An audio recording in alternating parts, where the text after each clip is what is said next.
वंदनीय पूज्यपाद संत शिरोमणि महामंडलेश्वर, आप अनेक संस्थाओं का संचालन और अनेक धार्मिक अनुष्ठान पूज्य महाराज जी कराते हैं। परम वंदनीय पूज्यपाद संत शिरोमणि पूज्य चरण श्री पुण्यानंद गिरी जी महाराज के श्री चरणों में वंदन करते हुए प्रार्थना करते हैं महाराज जी आशीर्वचन प्रदान करेंगे। अभी अभी मंच पर ही पूज्यपाद जूना अखाड़े वाले पूज्य महाराज जी दर्शन दे रहे हैं, पूज्य योग ऋषि जी दर्शन दे रहे हैं। सभी महापुरुषों के चरण कमलों में कोटि वंदन। आपके सिद्धास्त है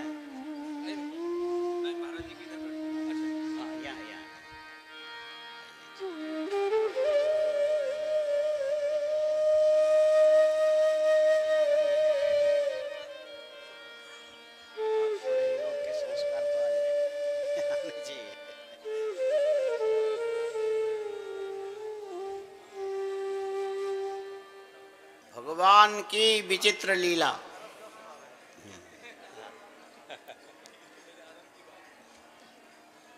हम अच्छों को चाहते हैं, बुराई से बचते हैं, ऐसे होता है। क्या भगवान भी ऐसे करते हैं क्या? बुराई से बचते हैं और अच्छों को चाहते हैं। दशहरे के दिन रावण को जब जलाया जाता तो सब खुश होते हैं। बेटा भगवान खुश हुए कि नहीं मालूम नहीं, पूछा नहीं गया कभी। जब कंस वध हुआ तो सब लोग बड़े प्रसन्न हो गए। भगवान को प्रसन्नता हुई कि नहीं उनसे किसी ने पूछा नहीं। दुर्योधन जब गिर गया उस समय पांडवों को बड़ी खुशी हुई। भगवान से किसी ने पूछा नहीं। पर शास्त्रों में इशारा किया कि नहीं, दुर्योधन के वध से भी भगवान प्रसन्न नहीं थे। ये भी बात, भगवान सर्वतंत्र स्वतंत्र है, उसके बाद भी भगवान भी पराधीन है।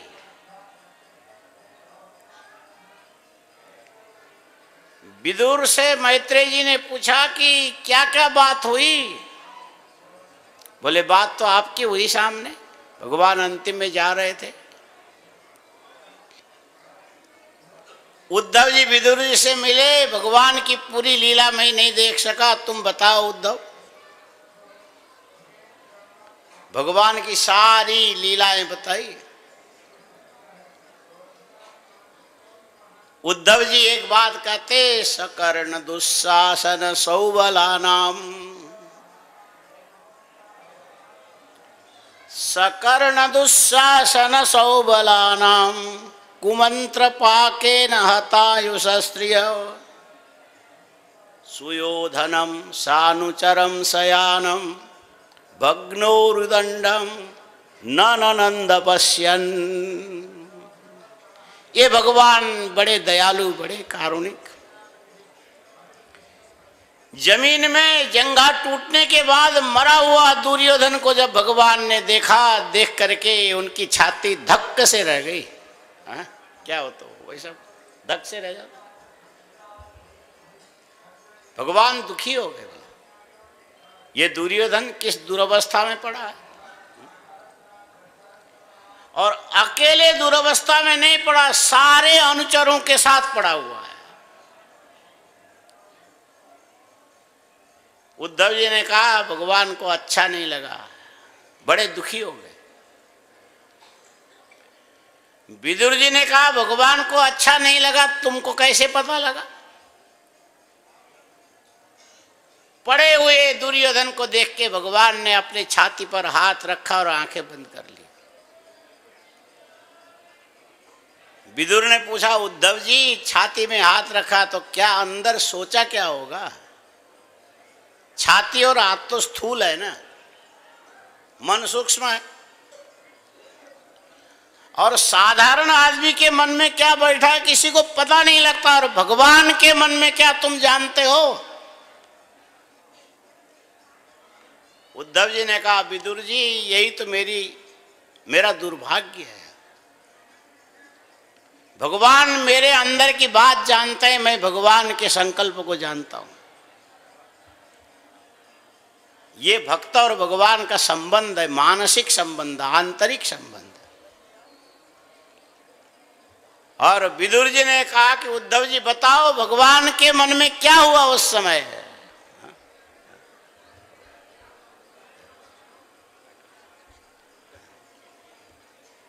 सकर्ण दुस्सासन सौबलानाम। भगवान छाती में हाथ रख करके बोलने लगे क्या करूं, ये दुर्योधन को सत्संग नहीं मिला। आप लोग बड़े सौभाग्यशाली हैं, इतने सारे संतों के सत्संग मिल रहा है। भगवान दुखी इसीलिए हुए कि दुर्योधन को सत्संग नहीं मिला। सत्संग न मिले कोई अर्जा नहीं, लेकिन ये दुर्योधन दुस्संगति के चक्कर में आ गया। ये हमेशा कर्ण के साथ, हमेशा शकुनी के साथ और हमेशा दुशासन के साथ, और इनके कुमंत्र को निरंतर सुना करता था। आप यहां पर वेद मंत्र सुनते हो, दुर्योधन, कर्ण, दुशासन और शकुनी के कुमंत्र सुना करता। एक बात याद रखना, जैसे मंत्र फल देता है कुमंत्र भी फल देता है। हाँ? अब योगी जी बैठे, योग सिद्धि देता है और कुयोग भी तो देता है फल। हाँ? कुयोग फल नहीं देता है।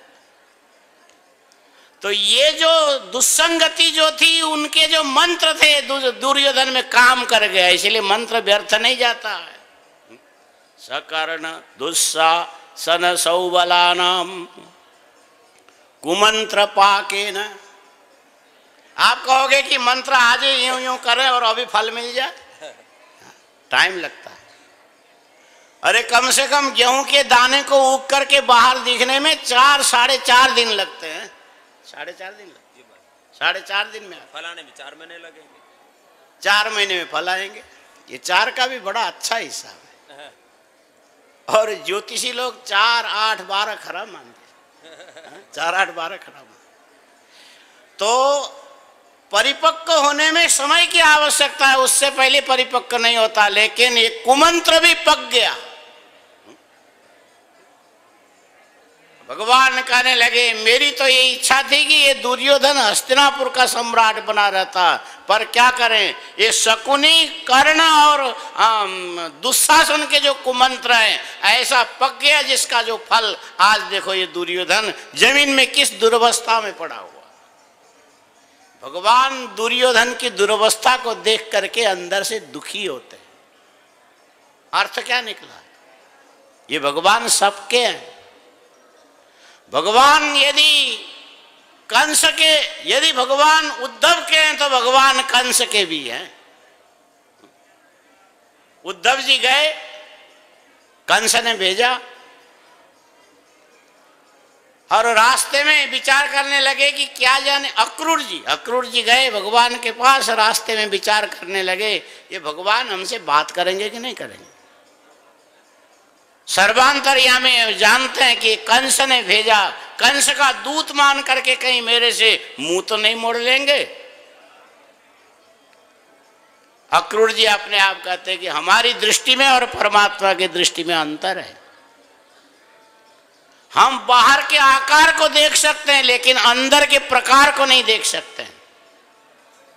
परमात्मा अंतर्यामी है, सूर्य के अंदर रह करके सूर्य का नियमन करता है, शरीर के अंदर रह करके शरीर का नियमन करता है। शरीर ने जिसको नहीं जाना, जो शरीर को अच्छी तरह से जानता है, वो सर्वज्ञ, माने वो सर्वांतर्यामी है।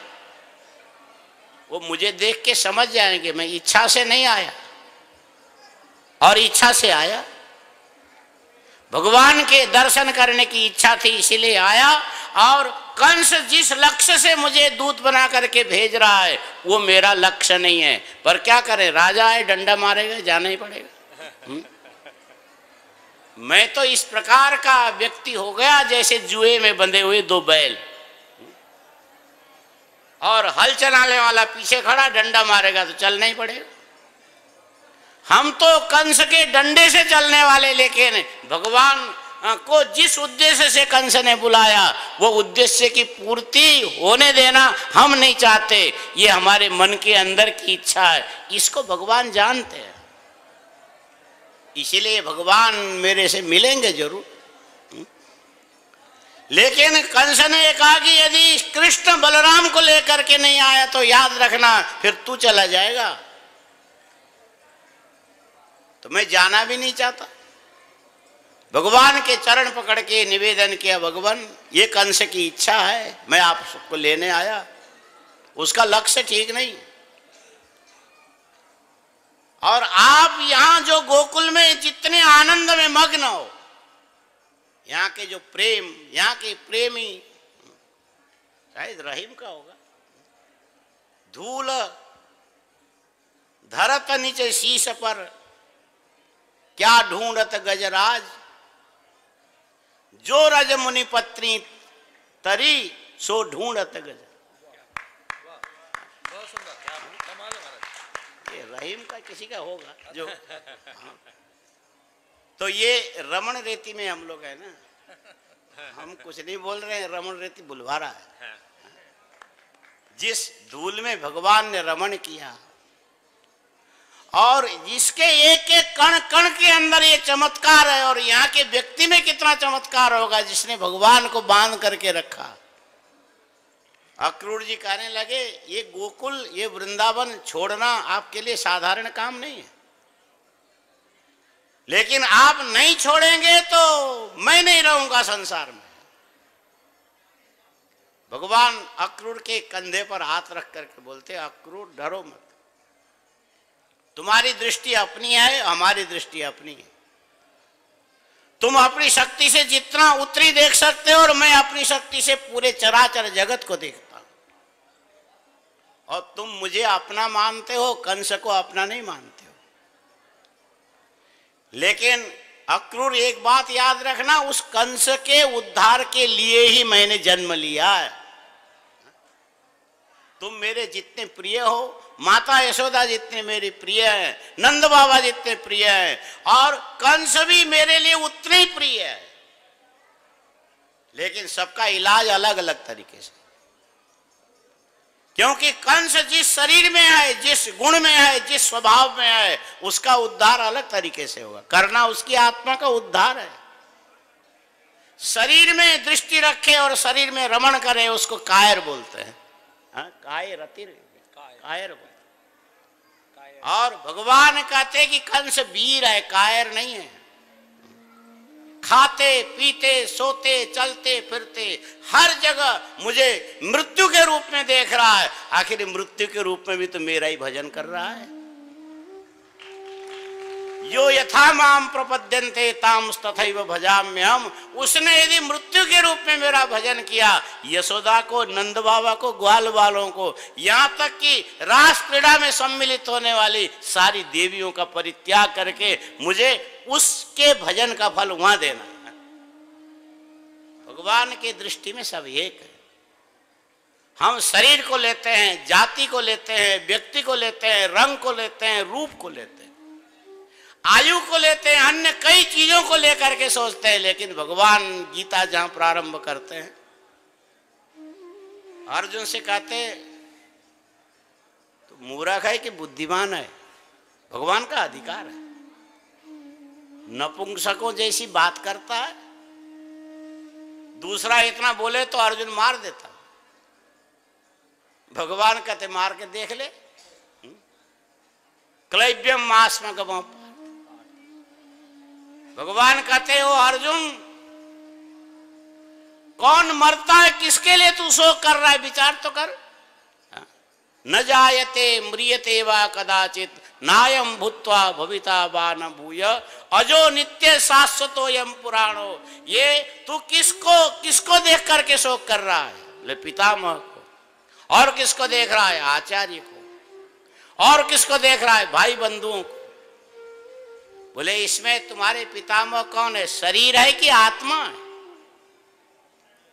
यदि शरीर को लेकर के विचार करेगा तो लाख उपाय करने के बाद भी आयु क्षीण होने पर यह शरीर रहने वाला नहीं। आत्मा को लेकर के यदि विचार करेगा तो 1000 अर्जुन मिलकर के भी 1000 कृष्ण मिलकर के भी भीष्म की आत्मा का विनाश नहीं कर सकते। फिर तू किसको लेकर के सोच रहा? ये शरीर तो मिट्टी के खिलौने हैं, बनते हैं बिगड़ते हैं, फिर बनते हैं फिर बिगड़ते हैं। और कई खिलौने के अंदर कई चीजें फंसे पड़े रहते हैं।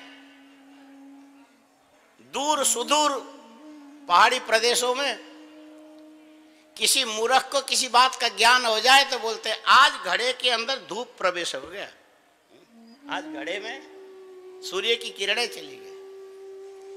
और भगवान श्री कृष्ण कहते हैं अर्जुन तेरे इस मिट्टी के घड़े में कभी ज्ञान के किरण उदित होगा कि नहीं होगा?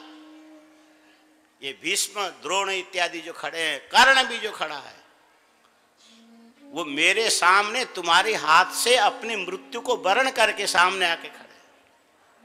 और इनकी इस भावना के अनुरूप तुम्हारे द्वारा मैं फल प्रदान करना चाहता हूं, फल देना चाहता हूं, लेकिन उसमें देने का काम तुम्हारे हाथ में छोड़ दिया। धन तो सेठ जी का जा रहा है, इज्जत मुनीम कमा रहे हैं। धन जाता है सेठ, सेठ और मुनीम का भी अलग ही हिसाब होता है। सेठ जी के मुनीम थे और सेठ जी ने एक मंदिर बना रखी थी, वहां पुजारी ब्राह्मण पंडित जी भी थे। पंडित जी ने कहा सेठ जी लड़की की शादी है, थोड़ा पैसे की जरूरत है, एक चिट लिख करके दे दिया, ले जाओ मुनीम जी को दे दो। पुराने जमाने में 12,000 रुपए बहुत होते थे, ये पंडित जी को 12,000 रुपए दे देना। और मुनीम ने वो देखा कागज, बोलने लगा पहले मैं पता करूंगा कि ये सेठ जी ने लिखा कि तुमने बीच में बनाया, कल आना। बोले हाँ लिखा तो सेठ जी का ही है, लेकिन मैं उनसे पूछ नहीं पाया। करते करते 3 महीने निकाल दिया, किसने?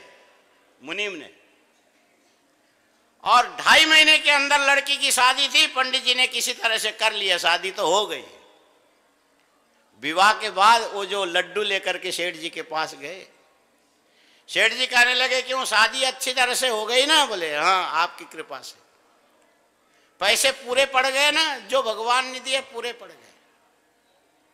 अरे 12,000 ही खर्चा हुआ कि ज्यादा? कितना हुआ क्यों पूछते हो, जब लेना देना कुछ है नहीं। सेठ जी ने कहा आपको मिला नहीं? तो पंडित जी कहने लगे आपका जो मुनीम है उसका नाम नंदन है। ऐसे तो नंदन नंदन बोलते हैं, क्या बोलते हैं? नंदन नंदन है।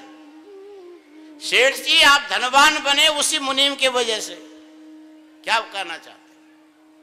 पंडित जी कहने लगे आपके मुनीम के नाम में आदौ नकार, पहले न है, आदौ नकार, पर तो अंत में भी ना है, पर तो नकार। दुर्भाग्य से एक दकार आकर के बीच में फंस गया, उसके पेट में भी नकार के तीर घुस गया। आदौ नकार परतो नकार, मध्य नकारेण हतो दकार, एवं विधस्या खलु नंदनस्य का दान शक्ति। क्या बात है, संपत्ति तो आपकी जाती है, लेकिन ये नंदन से आपके द्वारा दिए जाने पर भी उसके हाथ से नहीं निकलता। दिया आपको भी भगवान ने है, हम सबको किसने दिया? भगवान ने दिया। और उसके बाद भी हम अपने हाथ से यदि निकालना चाहे तो हमसे नहीं निकलेगा। हा? हम भी कम बड़े नंदन नहीं हैं। शास्त्री जी भागवत करते हैं, भगवान का जन्म हुआ, जन्मोत्सव मनाया गया, सब लोग बड़े खुश थे, आनंद में, बहुत सुंदर सुनाया उन्होंने। नंद घर आनंद भयो, ऐसे बोलो। हाँ जी, नंद घर आनंद भयो जय कन्हैया। सब भाव के आवेश में आ गए। भाव भी एक विचित्र चीज है, अनिर्वचनीय तत्व है, मन की वृत्ति है। और एक माई ऐसे भाव के आवेश में आ गई, उछलने लगी, कूदने लगी, नाचने लगी, सिर पीटने लगी, जमीन में मूर्छित हो गई। लोगों ने पानी छिड़क करके जगाया, क्या हो गया? अरे व्यासपीठ से ठाकुर जी बोल रहे हैं और व्यास जी की वाणी में बोल रहे हैं, वो कभी झूठी नहीं हो सकती, इसीलिए आज मेरा भाग खुल गया। अरे सबका खुलना चाहिए, तेरा ही कैसे खुला? अरे उन्होंने मेरे लिए कहा, क्या कहा? पति पत्नी में झगड़ा हो गया मेरी ननद का, और घर छोड़ करके आकर के मैके में बैठी है, और उसने मेरे जान को, जीवन को नरक बना के रखा है। आज ठाकुर जी बोल रहे, नंद घर गई, आनंद भयो। नंद घर गई, जय कन्हैया लाल। आदमी अपने हिसाब से देखता है सब जगह। हाँ? नंद घर गई, आनंद भयो, जय जय कन्हैया। हाँ? तो ये संसार विचित्र रचना रूप वाला, विचित्र रचना रूप वाला संसार है। पता नहीं कौन क्या बोलता, किसको क्या समझ में आवे, हाँ? पता नहीं लगता है। एक बड़ा अच्छा पढ़ा लिखा इंजीनियर, पढ़ा लिखा इंजीनियर, बड़ा अच्छा बुद्धिमान आया, कहते गुरुजी, उन्होंने कहा चेला जी, दोनों जी के जंजाल ही हैं। हमने कहा तुमने शादी की? बोले नहीं किया। करोगे? बोले नहीं करूंगा। क्या बात है? बोले आपने भी तो नहीं किया। उल्टा, अरे भाई नहीं किया तो आ जा इधर, या इसे पहन ले। बोले ये पहनने में शर्म आता है, तो साड़ी पहन ले। हाँ? इसको पहनने में शर्म आवे तो साड़ी पहन ले। अरे ये तो ऐसी जगह है, यहाँ नागा बाबा घूमते हैं बिना बेशरम होके, तुमको काहे को शर्म? हाँ? नागा बाबा क्या शर्म? दिगंबर हो गए, दिगंबर। ये तो भगवान के गण है। आ जाओ। बोले स्वामी जी सब कुछ ठीक है, आपकी लाइन में मैं नहीं आऊंगा। बोले मत आ, शादी भी नहीं करूंगा। बोले क्यों? बोले एक बार ऐसी बात हुई, किसी का शरीर छूट गया था, देह यात्रा निकल रही थी, सब लोग चल रहे थे, बोल रहे थे राम नाम सत्य है, राम नाम सत्य। एक आदमी आगे आगे जा रहा था।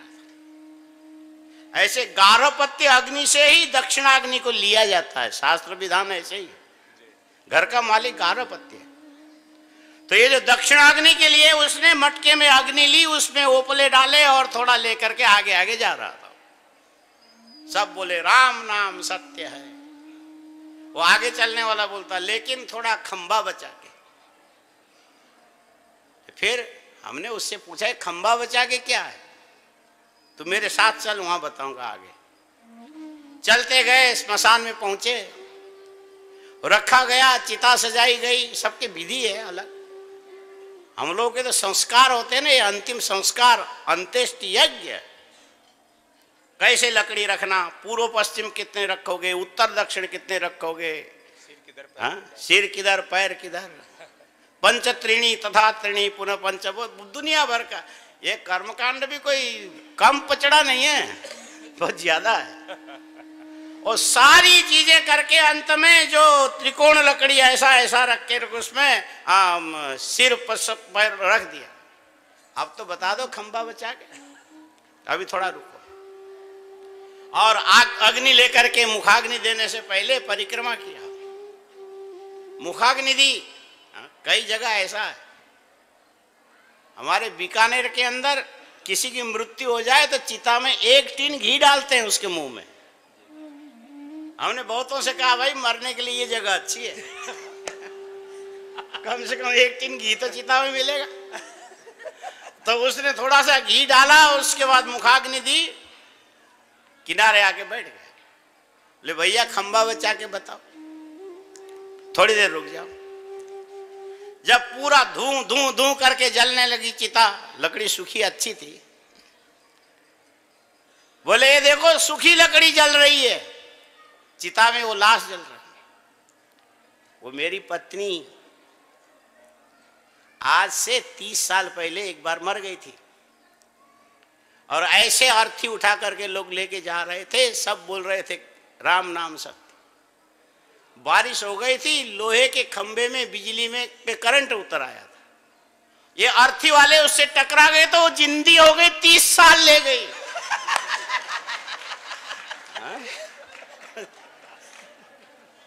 अब दूसरी बार एक गलती ना हो, खंबा बचा।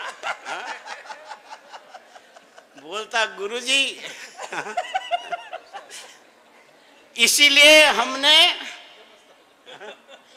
तो बड़े खुश है क्योंकि खंबा बचा नहीं, हमारे यहाँ खंबा नहीं होगा, पर ये संसार में पता नहीं क्या क्या घटनाएं घटती, कोई कह नहीं सकता। कहाँ खंबे खड़े हुए, खुटे खड़े हुए महाराजा लगे। एक महात्मा जी मुझे लेने गए थे कुंभ, वहां जूसी में, और महाराज जी के कैंप में जाना था, थोड़ा देर हो गया, जाम में फंस गए। तो टाइम तो पास करना था, हमने कहा ये कैसा चल, अरे दिव्य कुंभ भव्य कुंभ सब जगह लिखा है, दिव्य कुंभ भव्य कुंभ। हमने भी कहा एकदम भव्य है, दिव्य है। भव्य तो है लेकिन दिव्य भी है। क्या दिव्यता आपको क्या लगता है? अरे खंबे खंबे चेतन बन गए, नहीं समझ में? हाँ हाँ, खंबे खंबे चेतन बन गए, हाँ? नहीं समझ में? माने एक भी ऐसे कुंभ का खंबा नहीं जिसके अंदर बड़े बड़े महात्मा लटके हुए ना हो। तो जड़ को चेतन बना देवे, ये कुंभ साधारण है? सच में ये अमृत कुंभ है ये, नहीं लटके पड़े। हाँ, माने जड़ खंबे चेतन बन गए। भगवान की कृपा होती तो ऐसी होती। लोहे के सीमेंट के खंबे भी चेतन बन करके हिलते हैं। ये दिव्यता है, ये अपने आप में भव्यता है।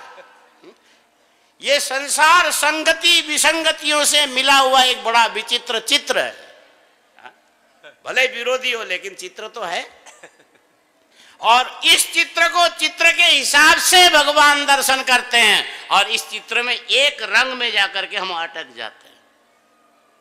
भगवान कहते यार अक्रूर, तू मुझे यशोदा का नंदन मानता है, नंद नंदन मानता है, लेकिन मैं जितना यशोदा का हूं, जितना नंद जी का हूं, उतने में कंस का भी, और मैं जितना कंस का हूं उतने में रावण का भी हूं। ये तो वैकुंठ में मेरे वो थे, शिशुपाल दंतवक्त्र, ये सब जय भी जय थे। कोई कारण बन गया, श्राप मिल गया, नीचे आ गए। छोटा बच्चा गंदे नाले में गिर जाए, मां सीधे कूद जाएगी अंदर, उसके नीचे हाथ रख करके उसको ऊपर उठाती है। मेरे लिए कंस का उद्धार करना, मेरे लिए रावण का उद्धार करना, मेरे लिए शिशुपाल का उद्धार करना, मेरे लिए दंतवक्त्र का उद्धार करना, ये उद्धव जी, अक्रूर जी तुम्हारे उद्धार करने के बराबर है। इसलिए भगवान सबको एक दृष्टि से देखते हैं।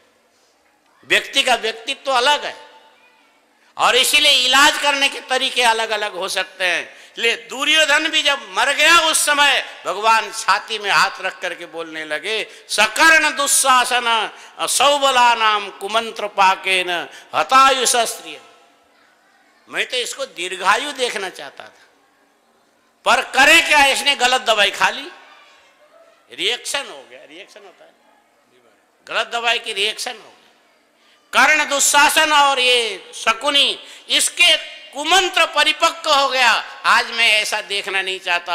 ये जो दुर्योधन, खाली दुर्योधन नहीं था, हमने युधिष्ठिर के राजसूय यज्ञ के अंदर खजाने से संपत्ति निकालने का काम इसको दिया था। उसका कारण है इसके हाथ में लक्षण थे, कहीं से निकालेगा तो उसमें उससे 100 गुना आ जाएगा। और इसके चलते महाराज युधिष्ठिर का राजसूय यज्ञ क्या वैभव संपन्न संपादित हुआ। और इधर दुर्योधन अंदर अंदर ईर्ष्या के मारे जल, उसको पता नहीं था कि मेरे निकालने से 100 गुना इधर बढ़ गया। और इसके चलते पांडवों का इतना बड़ा वैभव है। लेकिन वो तो कहने लगे इतना लाया कहां से।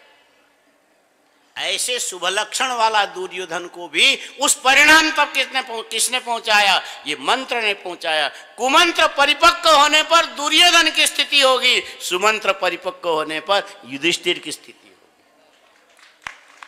जो पैदल चल करके युधिष्ठिर स्वर्ग चले गए, और जो अपने चलने के साधन टूटा, और जो ये इसमें रणभूमि के अंदर पड़ा हुआ है, भगवान कहते मैं दोनों को समान दृष्टि से देखता हूं। और मुझे तो मरते हुए दुर्अवस्था में पड़े हुए दुर्योधन को देख करके भी मन में दया का भाव आता है। और स्वर्ग जाने से पहले छल से सहित नरक देखना पड़ा युधिष्ठिर को, वहां भी मुझे कष्ट ही होता है। ये भगवान की मनस्थिति। जीव का अपना व्यक्तित्व है, जीव एक व्यक्ति है, और कैसी संगति में जाता है, और उस संगति में क्या क्या उसको मंत्र मिलते हैं, उसका परिपाक फल क्या मिलता है। यदि कुमंत्र मिल गया, उसके द्वारा उसका परिपाक दुख यदि सामने आया, तो फिर भगवान भी दुखी हुए बिना नहीं रहते। ये पाप पुण्य की व्यवस्था है। आप दुख के अधिकारी नहीं हो, लेकिन दुख को आपने अपने गले में माला के समान पहन लिया। और पहना कैसे? इसी प्रकार से पहना है। कुमंत्र परिपक्व होने पर आप संसार के क्लेश के भागी बनते हो, सुमंत्र परिपक्व होने पर आपको हमेशा सदा आनंद ही आनंद। इसीलिए कुमंत्र का आश्रय न लेकर के सुमंत्र का आश्रय लेना चाहिए। सुमंत्र का आश्रय लोगे तो एक एक कण कण रमण रेती बन जाएगा। एक एक कण कण रमण रेती बन जाएगा। इसीलिए सत्संग में आना चाहिए। सत्संग में ये दिव्य महात्माओं के देखो दर्शन हो रहे हैं, कम नहीं आए। हाँ, नहीं कर पाओगे, हम भी नहीं कर पाते, कहाँ मिलते हैं। ये रामदेव जी क्या जाओ तो पता नहीं कितने लोग पूछेंगे कि कहाँ से आए, कैसे आए। मैं तो गया ही नहीं अभी तक। हाँ? लेकिन सत्संग ऐसा है कि मिला देते हैं बड़े बड़े लोग आपस में, और खाली हम लोग ही आपस में आनंदित होते हैं ऐसा नहीं। ये देख के आपको भी तो आनंद आया ही होगा। आनंद आया। ये आनंद जो आता है, सुख जो मिलता है, पाप कर्म का फल सुख नहीं है। बोलो, पाप कर्म का फल सुख है? सुख किस कर्म, कौन से कर्म का फल है? बोलो, पुण्य कर्म का फल सुख है। और यदि आपने करोड़ों जन्म में पुण्य कर्म किया तो उसका फल है। सारे संत आपको दिखाई दे रहे हैं, और ये करोड़ों जन्म के मेरे भी पुण्य का फल है, जो मैं यहाँ आके पुण्यानंद बन गया। अभी तक तो नाम था, आज तो मजा आ गया। लेकिन इस पुण्य के आनंद को ज्यादा टाइम लेकर के यदि हम किरकिरा करेंगे, हा? क्या मलाई में कल किसने कहा था? कल स्वदेश जी ने रेत डाल दिया उसमें। हाँ, रबड़ी में रेत डाल दी, किरकिरी कर दी। बोले इसने मेरे मन को किरकिरी किया तो मैं इसको किरकिरी कर।